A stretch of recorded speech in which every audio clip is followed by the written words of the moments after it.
Welcome back to another segment of safety with the Results Lubricating System. Our founder was passionate about three areas: safety, efficiency, and service.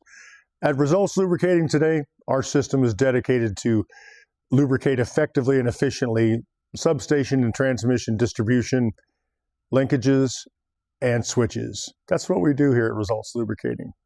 Let's talk now about how we're going to fill the tanks. I'm Johnny. I'm going to lead the conversation. In this tank, we have basically two gases that can be used. We have compressed air and nitrogen. This is the compressed air station. We'll talk about that more in a little bit on a different segment. This is nitrogen. These particular fill stations are very rare, hard to come by, and if you have one, don't turn loose of it. The third gas that can be used is CO2.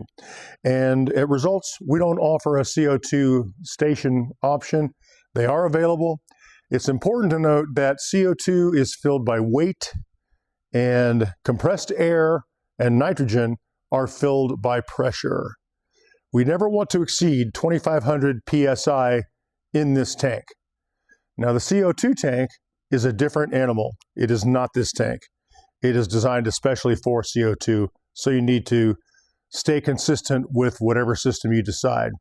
This tank can be used with either air or nitrogen, so that is totally at your discretion. And today's segment is a further in-depth look at the fill station option of compressed air. Very simple operation. This kit is a 4,500 PSI compressor that is dual powered capable. The hookup is real straight up. We're just going to hook the power source into the compressor. We're going to attach 110 to power it. The power conditioner begins to go and hum, so it's ready. Then we're going to turn on the compressor fan right here. The compressor resides in this part of the body. So there goes the compressor fan. Now we're going to hook up the output line to the compressor itself. And we can see over here is a pressure gauge that tells you how much pressure is physically built in the compressor at that time. Right now, we don't really have anything at all. But we're then going to take and hook it up to our carry tank.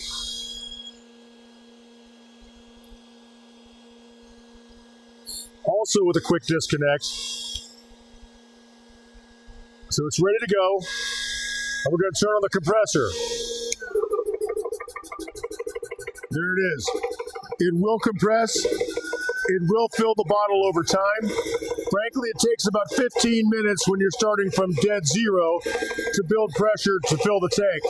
Critically important, do not fill these above 2,500 PSI.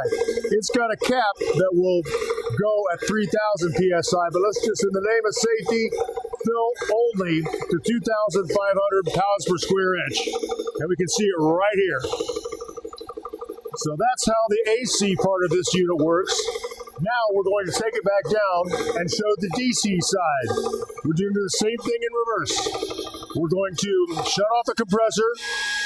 We're going to allow the cooling fan to run for just a bit to cool down the compressor. Then we're going to come over here to the side, and there is a relief valve. What the relief valve is going to allow us to do is to take the pressure off the line so that we can disconnect the bottle. You're going to hear some air here. There it is. So now we're going to tighten it back down, disconnect, and you're ready to go. That's the AC portion. So now a real quick look at how this compressor works using the DC function. We're going to just plug it in. We're going to go open the hood of our truck, and we're going to hook up the terminals. Now, you guys being power utility folks, you know the difference between a positive and a negative, so I won't belabor the point. But red goes to positive, black goes to negative. We're going to go do the same thing again. We're going to turn on the air compressor fan, running completely off the battery. We're going to go ahead and hook up the bottle. And we're going to turn on the compressor. Same principle applies. We want to only fill this bottle to 2,500 PSI. There's no need to exceed it. You've got everything you need on hand to refill it when you need to. So let's not test the limits of safety. Let's keep it safely at 2,500 PSI, and you'll be fine all day long. Okay, so here's how the power down goes.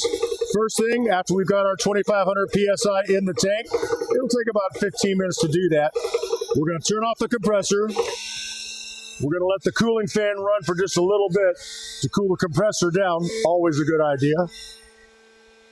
That's a few minutes. We haven't run it long, so we'll go ahead and shut him down. Then we're going to come over here to the pressure relief valve once again. We're going to go counterclockwise on that. You're going to hear some air. And then we're going to disconnect the bottle. And you're ready to roll at 2,500 PSI. Let's go do some lubricating.